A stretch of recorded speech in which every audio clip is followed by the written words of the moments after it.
Good evening and welcome to BackChat. I'm your host, Timo Madima. I hope you guys are all doing well. This is BackChat. This evening we're chatting to Nolene Conrad. So it's going to be a super interesting one. Thanks to everybody who keeps on tuning in, guys. Really appreciate it. Gabriel Lowe, my brother, I see you. Tumelo Tache.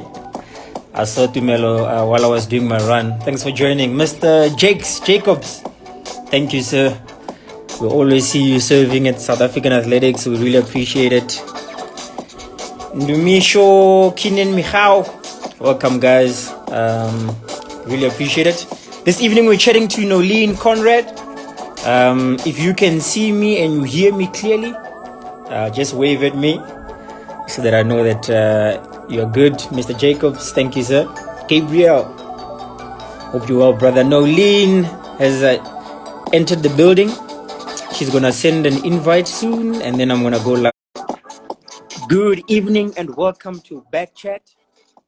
I'm your host, Temba Madima, and this evening we're chatting to Nolene Conrad. Nolene. Hi, Temba. Can you hear me? I can hear you. All is well on my side. Can you hear me? Yes, finally. Second time lucky. Yeah. So I'm excited to obviously chat to you. There's a lot of people who wanted us to have the conversation with you, so I'm glad it worked out well. Yeah, Internet is sorted, data, everything is working. Everything is sorted. We tested it, and now we sorted. Awesome. How are you doing? How have you been? I'm good. Thank you for having me on your show. I just want to say first thing, like I love the work that Backtrack does and what it does for the sport, especially track and field. Because that's a bit underrated in our country. So I think just the with what you're doing with the profiling of the events and the athletes is really cool and amazing. And yeah, we would love to see more of that. Yeah, absolutely. Thanks for that.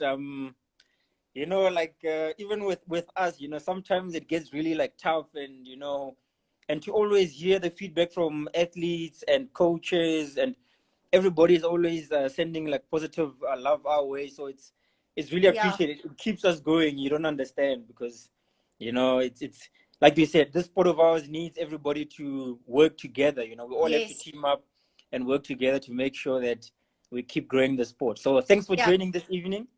Cool. It's an honor. I'm going to do what we always do before we get started. I know people are still logging on. I see Henry Makani, welcome. Pacer Training, Rudy Smith, as usual, is here. Cheslin Singh, Salbi Makucha, Heinrich Fontaine, the likes of Mr. Jacobs, I'm sure you know him. Tahe. Yeah, welcome to everyone, and thanks for tuning in. Yeah, Cherise Jones is in the building. Oh, yeah. Your bestie is also in the building. Yeah, so okay, let's get started. So what do we do before we get started? I'll do a quick introduction so that the people know exactly who we're dealing with. So I'll do that, and then from there on we'll get chatting. Okay. What is it? Is that Checo? I see you as well. Thanks for joining, guys. So ladies and gentlemen, with us this evening we've got Nolene Conrad. She is the World Cross Country Championships finalist. She's a World Half Marathon Championships finalist, 2 times African Championships finalist. She's a 3-time SA 3,000 meter steeplechase gold medalist, as well as the SA 10,000 meter gold medalist. Ladies and gentlemen, Nolene Conrad. Thank you. It's a pleasure. Thanks for joining us once again. And yeah, we're gonna get chatting. I keep reminding people this is not an interview, and I'm not a journalist, so we're just gonna keep it simple.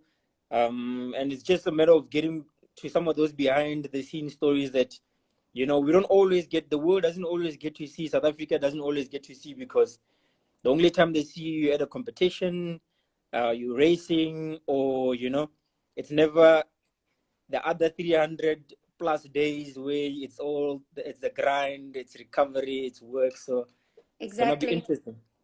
Okay, before we get into the nitty-gritty, we have to play a game. It's called What's in the Bag. 30 seconds. Very simple. I've got my watch here. The watch is legit. I'm gonna do 30 seconds, and you've got 30 seconds to tell us what's in the bag for competition. as many things as possible. Coming to you in 3, 2, 1, let's go.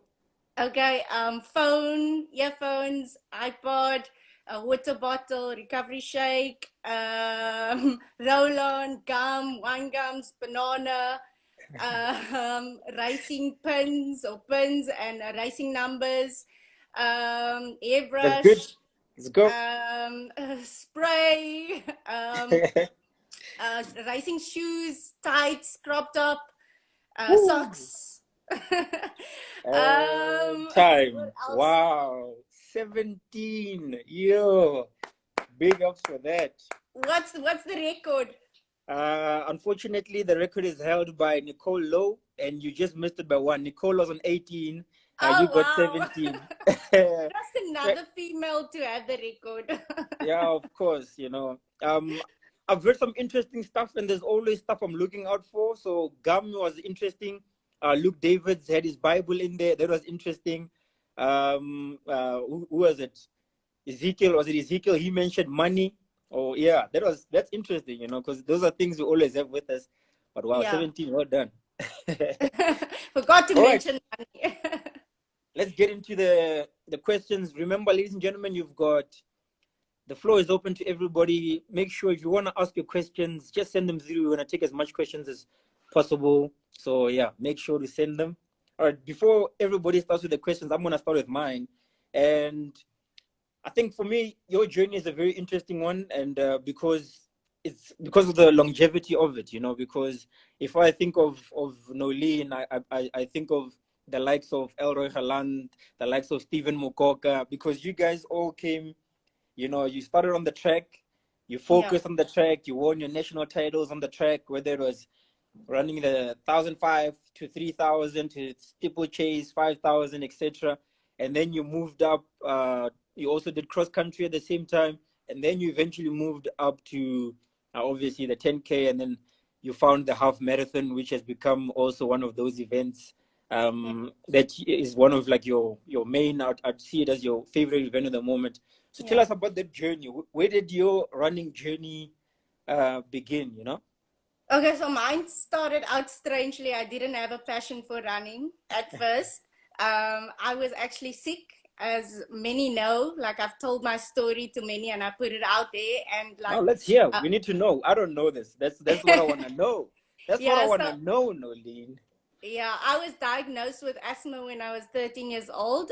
We don't know Okay. how it came about, but I was very sick as a child and in and out of hospital during those years. I think for 3 or 4 years, I was every weekend. I would just go and walk, and I'd get an asthma attack. I had really chronic asthma, Yeah. which was very scary for my family also. And I think I landed up in hospitals a lot of the times. I actually spent most of my time in hospitals, which I Mm. hated because I hated a hospital. And and then when I had a near life death experience, I was about 16 years old, and I had an asthma attack. I was very sick with the flu, and I had an attack during the night. Yeah. And then my parents, like, they just called the ambulance because we didn't have a car. There was no way to get to the hospital. They walked around, checked if someone could help, but it was 12 o'clock at night and no one could help. And yeah, while in the process of waiting for the medical people, I slipped into a almost like, when you can't breathe and your lips start Mm. turning blue. And Wow.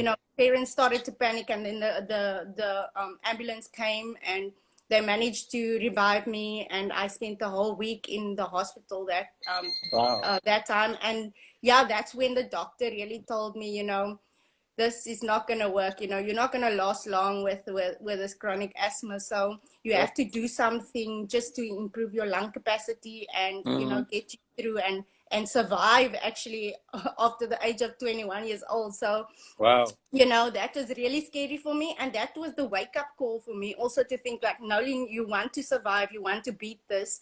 And while I was laying in the hospital bed, I thought to myself, I'm going to try and do something. I'm going to go back to school. When I go back, I'm going to try and look at things that I can do. And, he said swimming or running, and I didn't like swimming. So I went with actually one of my friends was into running. And so I went with her one time to the cross country, and decided to do cross country. And then was at the back the whole time, was suffering. I had to run with an asthma pump in my hand. And, you know, at that time, I was lost in the field and people always had to wait for me or call the ambulance to come and help me. And Shame. the teachers asked me, like, are you crazy? Why are you doing this to yourself?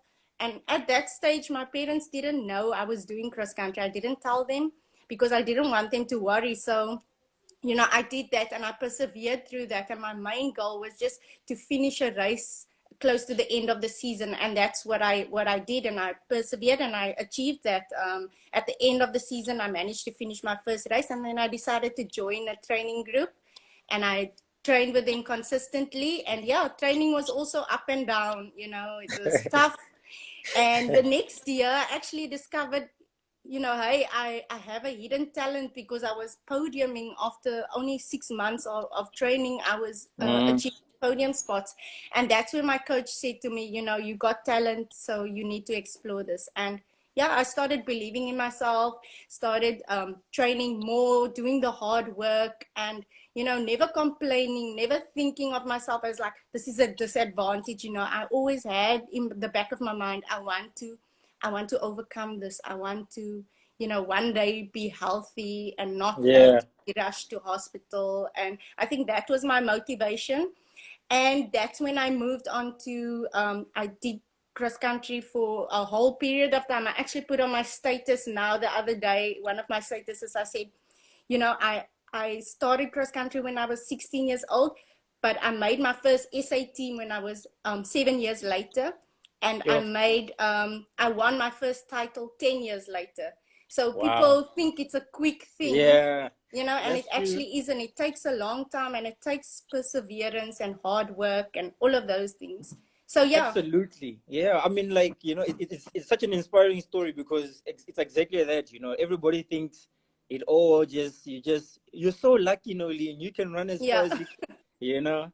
Meanwhile, when you started, it was a life and death situation. It was for your health. And then from there on, it almost was like a window opening up to say, God was saying, hey, this is your talent. It's either you're going to yeah, run for the rest of your life and stay yeah, healthy, or your life and your health is in jeopardy. So yeah, yeah, that's a very interesting story. I'm glad you shared that on because I'd never known that. I'm sure many people didn't know. yeah. Big up, I see Stephen Mukoka. Hey, Stephen Mukoka has joined in. Sharmi G, I see you. Thanks for joining. James Siliga, Tejo Fatso has joined in. Citizen Sec, Ruan, Coach Bueta, Coach Yuan Bueta has also joined in. So yeah, Yeah. it's always No, it's always good. you mentioned about Stephen and Elroy, and Elroy. I'm also huge. Like, they inspire me a lot also because they also told me, like, stay on the track for as long as possible, stay on the cross country because you Yes. build your speed, and we were not in a rush to get to the road, and I think that's what's happening. Like, no, people are so Yes. quick to move to the road, and then they wonder, why am I not making progress? It's because, you know, you use the development of getting on the track, running the Yes. faster times, doing the tough cross country courses, building up your strength, and then going to the road. You know, I only ran Absolutely. my first, I ran my first half or marathon. I said my marathon at age 28, you know, Yeah. and so yeah, you have to be patient and move at the right time.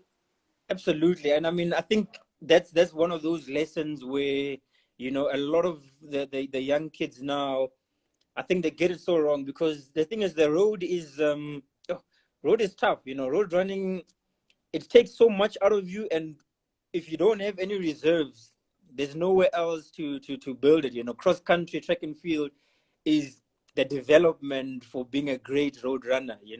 And we've Yeah, seen it around the world as well, where the top Kenyans or even other sports, very young athletes come through onto the mm, road. They do fantastic things, but they can't replicate it because the body's like, hey, wait a minute, where's the yeah. reserves, Yeah, so Yeah, it's and people, I think people move for the wrong reasons also. You know, you yeah, move not for money, but you know, you make them move for excellence. And you know, if you're looking to chase money, then you're not going to be successful. You have to, you know, do it for excellence. And And that's what I discovered also back when in 2016, when I was also racing on the scene. I was like doing races just to compete, just to earn money. Yes. But then Yes. once I started tapping into, okay, but I need to start focusing on excellence. I need to be selective of what I run, and I need to, when I go and represent my country, I don't just go just for the sake of I want to make an Mm, essay.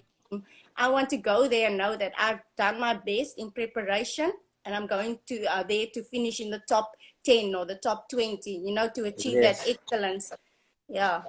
Absolutely. I mean, like that's why I mentioned you the likes of Elroy, Mukoka, Gladon Mzazi, Precious Mashele. Yeah. It's always. I think it's you guys are the prototype of long distance, actually middle distance athletes that became very great long distance athletes in South Africa. And I mean, there's still more to come. Obviously, we'll get Yeah. to the topic of overcoming challenges. But before we get there, there's obviously a few things I still want to touch on and deal with. You mentioned the role of being patient, of being patient on the track, and also whilst progressing through your different levels. What was the one thing that kept you patient? I mean, obviously, money is one of those things that is a big motivation for most people to skip certain steps and so on. Is this something that you and your coach planned? Is this something that you've always knew you wanted to do, or did it just come about from seeing or learning from others? I think there was always goals, what you wanted to achieve, or what we wanted to achieve on the track, and Mm, the goals obviously on the road. So we always made the call that, okay, when I joined Endurocad, there was conversations of going into my first marathon because it was mm, time actually. But I achieved all that I could on the track. And one of the main reasons why I decided to move to the road was because I was competing in Europe. I was mm. actually competing in Europe for track races because the whole steeplechase. I was doing steeplechase back here in South Africa for a couple of Yeah. years, and it was just me and Tobogo actually racing each other in front. So we had Oh. no other competition. So if I wanted to qualify for teams, I needed to go over to Europe. And most times it was on my own expense. So I had to pay for my own trips unless I got a sponsor. And it was a costly thing. Obviously, I made the sacrifices to go because I wanted the times, but it Mm. couldn't be like that long term. I couldn't keep Maintain on it. doing that. Yeah. Yeah. So once I achieved, and I got very close to the SA record, like very, very, very close. It was actually just a dip Hey, on the hey, hey, 2,000 hey, meter hey. steeplechase. Hey, And I got the 2,000 record, and then I just decided, well, it's time. time for me to move on. Yeah, into the next stage of my running. And so that's when I joined Coach Ernie, who was more like a road running coach, and I moved to Stellenbosch. But obviously, with the opportunity of Ilana Meyer approaching me and saying, I have an opportunity for you in Stellenbosch. Wow. I mean, being dipped for a essay record, Hey, Yeah, yeah. Okay, let's move on. it's heartbreaking, man. Let's move on. I feel it. I feel it for you. Let's move on. The topic of competing in Europe, track and field, especially I think for middle distance, until we even speaking to Zola Bad and speaking Yeah, to Ilana Meyer, you can hear that it's either we have to make a switch and develop or cultivate a culture of intense competition here in South Africa.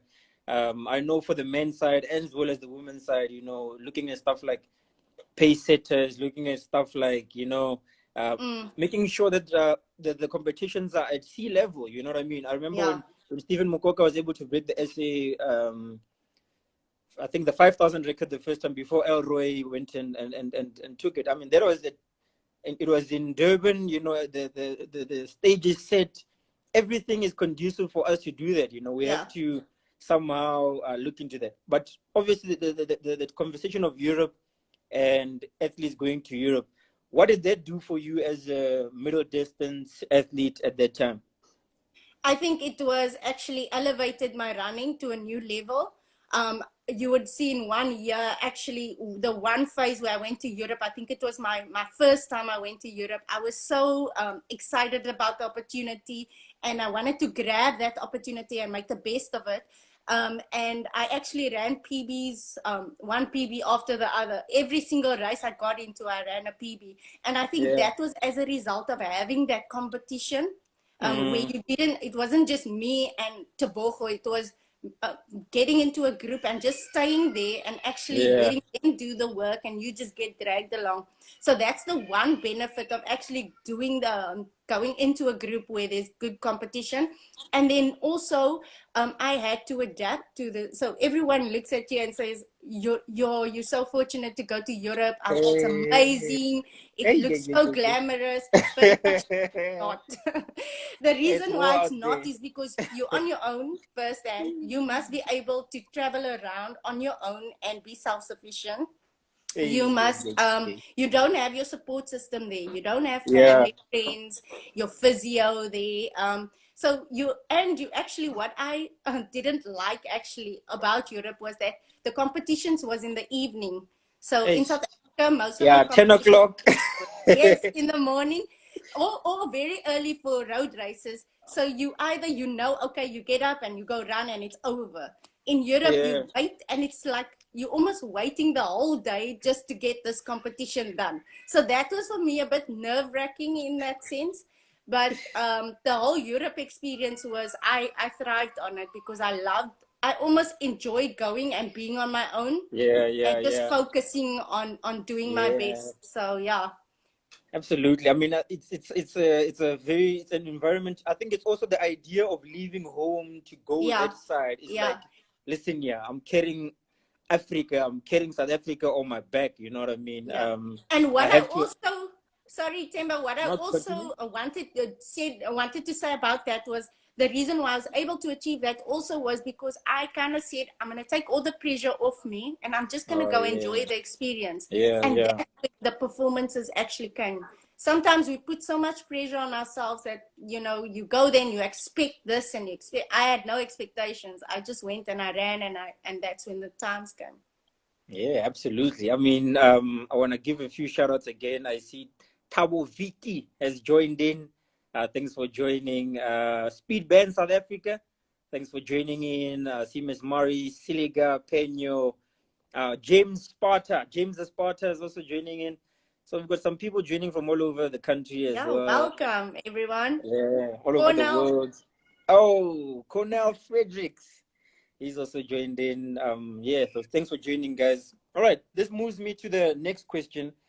So obviously we've pretty much covered your development side, track and field, missing on SA records, traveling to Europe, and then now we come to the phase where you move to road running. I mean, your road running, I'd say, career has been, it's almost like it's a second life, where you found your stride, and finding the half marathon 2017, 2018. You were a problem, problem.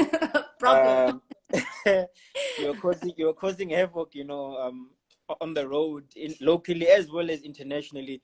So just bring us to that switch. What made you? I call it a switch because it almost feels like you just decided, like, you know what? When I go to have marathon competitions, whether it's international or local, I want to run times. I want to qualify for world championships. I want to be. Um, Tell us about that. About the half marathon Yeah, journey. so I see I mentioned the introduction to EnduroCAD, and that's Mm, actually when the mental shift came in, when I moved to Stellenbosch in 2016.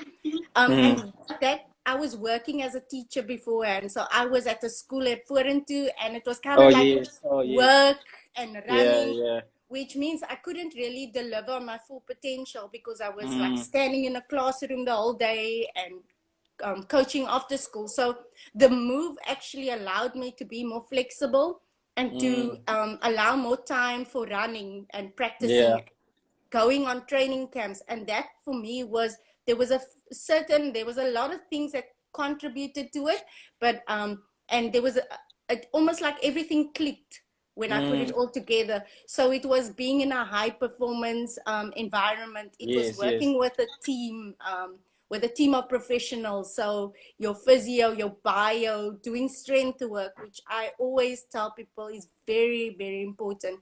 I never used to do strength work. You know, back in Yeah. the steeplechase days, there was no strength work. And so you can't get away with that. If you want to improve and run efficiently, you need to do your Mhm. strength work. And then Absolutely. there was obviously being with a mentor that could guide me. Ilana had a great influence on me, and she guided me in the right ways. I always went to her for motivation, so she was a good person to have in my corner. And I had also there was a strategy or a plan in place. So I Mm. remember the one year we sat down and I said my goal is to become an IAAF gold label status Yeah, athlete. yeah. And I knew the benefits of becoming that. And I think it's all just about education. I think Mm. once you know the benefits of something, so I knew there was benefits into being an IAAF gold label, and which I didn't know before.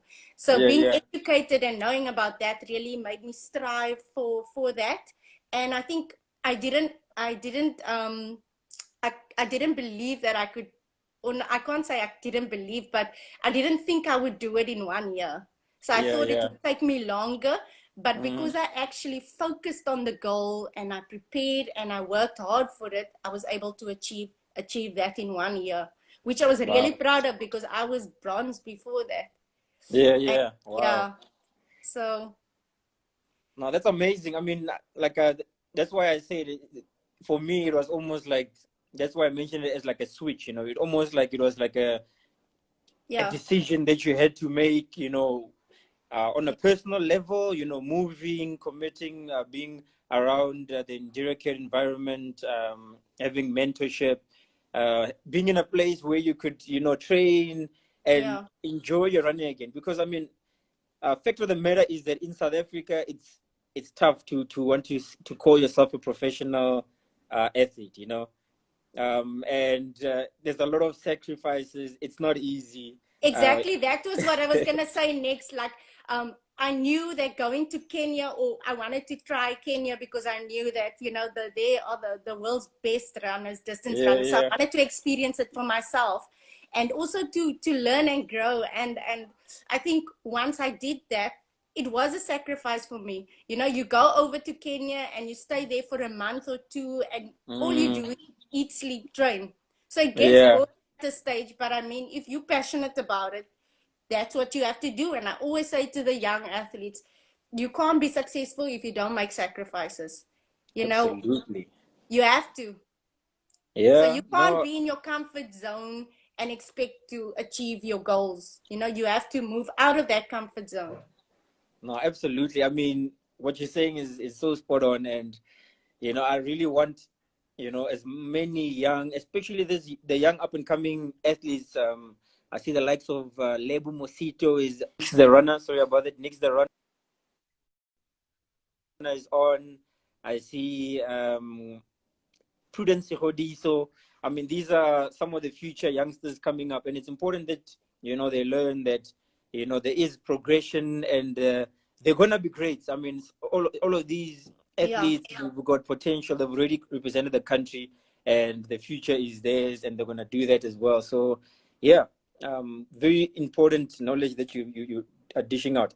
Two questions, quick. Um, First one, who was your role model? Did you have a role model? Anybody you looked up to from the early days? Yes, definitely. I had a few. I mentioned the other day on my Instagram.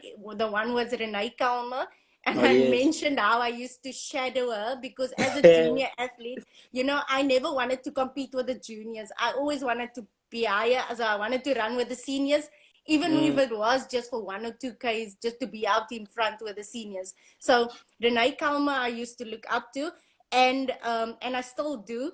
And the others were Janice Josephs and Oh Geraldine yes. Pillay. Oh Yeah, yeah. because I Janice. looked up to them because they were. they come from the same communities as me, more or less. Mm, We come from the same areas. We go through the same hardships, have the yeah, same yeah, yeah. challenges. So I really respected them. And on that level, I used to watch them. Actually, before I went to Commonwealth Games, I used to watch and admire them on TV and see them competing and think like, if they can do it, so can I do, I can also do Yeah, that. So, and actually, absolutely. when I actually looked at it 3 years later, I met them at Commonwealth Games and we became good friends. So, so I always say it's nice to have role models, people that you aspire towards, that you look Yeah. up to. Yeah. Oh, that's interesting. I mean, you mentioned Janice Josephs. I was actually thinking about her a while back. She's like, she was one of those like, when I think of jumpers, sprinter, she was so talented. I mean, she Yeah. could do Very. one or two or three events. It'll be interesting to get her on one day. You must connect us with her. Okay. Um, I'll try and obviously, locate her wherever she is. yeah, yeah, yeah, yeah. Tell her we still remember her. We still have love for her and what she's achieved. We need those stories as well. We need those stories. Okay, Yeah. moving on to the next one.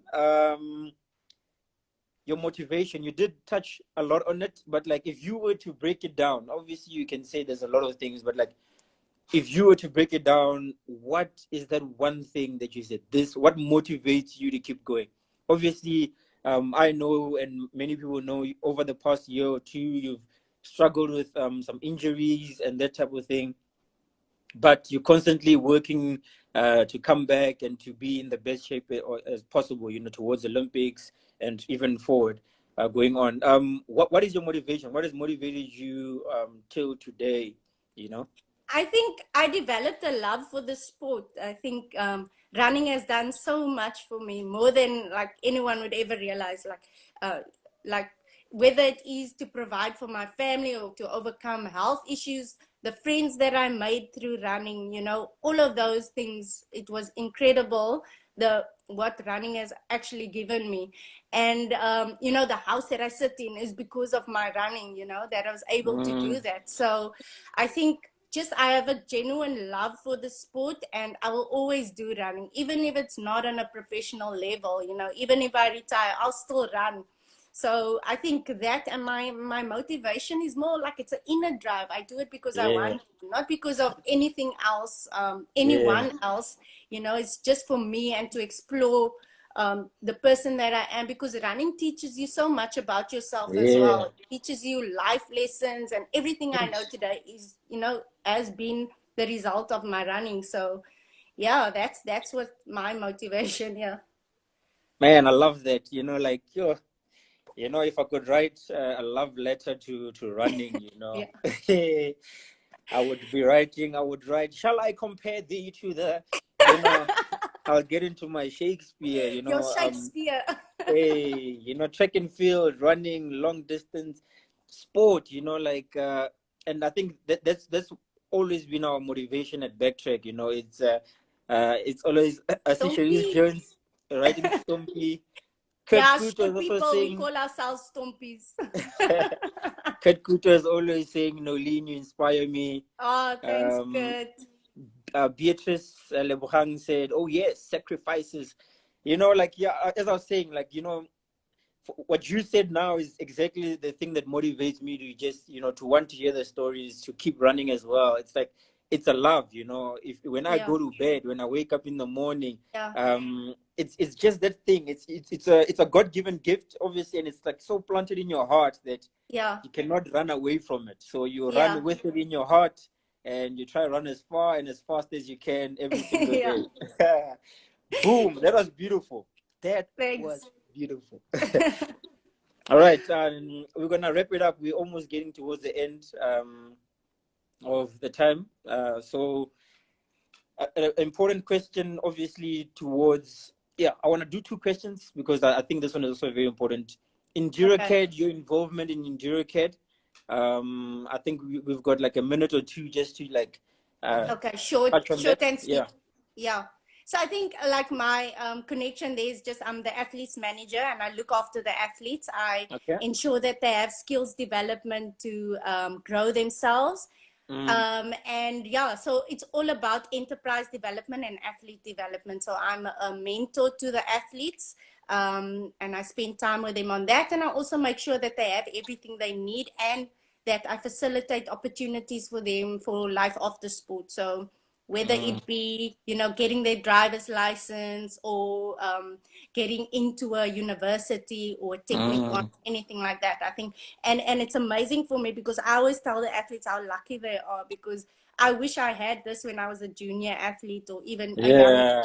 because I would have grabbed this opportunity. And this, they really support the athletes. And we need more of that. We need more companies to come on board and invest in the athletes, especially the younger athletes that need to develop from school level into your senior level. They need more support and encouragement. So that's what we try and do at EnduroCAD. And it's amazing to see the impact it has on the lives of the athletes. Yeah. Yeah, I mean, that's beautiful. And I'm always an ambassador, and I'll always say, like, you need to pass on Thank you. everything you learn, and I mean, the opportunities that you wish you had, it's your responsibility to make sure that you make them available for the next Yeah. generation and the next generation. That's all we have to do, that's all we have to do, because there's all this knowledge and experiences, and people can use it, and it can change their lives. It can even save somebody's life, Exactly. sometimes you don't realize the importance of a talent or a gift. It can save many people's lives and give them opportunities and hope, So Yeah. yeah, thank you for that. I think I'm gonna ask you to wrap it up. A message to South Africa and South Africans that have supported you, that rooting you on. Anything you'd want to say to them? No, I just want to say thank you to everyone that's always supported me through the years. I really appreciate it, and I want to encourage you to just, through this COVID time, stay positive. Just hang in there. I know we're not racing and anything, but use the time to just learn and grow and figure out a lot of things. Work on your passions. Yeah, there's obviously, you need to. I always say that it's you need to look at the situation in the right way. So if you look at it Yeah, negatively, then it's gonna affect you negatively. But you yeah, just keep positive and focus on the little things, and be grateful. Be grateful for your talent, and for being able to run, and health, and your health. Yeah. absolutely. Nolene Conrad, thanks so much for joining us. It wasn't successful the first time, but I really wanted you to come on, and I'm glad this time it worked out, because, like I said, you've got such an amazing role model, and ambassador of the sport of track and field, cross country, and road running in South Africa. So yeah, keep on working, keep on making a difference to the young athletes' lives. Keep shining. We're waiting for you to come back as well. So keep training, and yeah, all the best, Thank you. and yeah, we look forward to hearing more from you in the future. Thank you. Thank you for having me. It's a pleasure. Thank you for all the people that tuned in for the session tonight. We appreciate it. Thank you. Thanks a lot, guys. All right, ladies and gentlemen, that was episode number 26 of BackChat.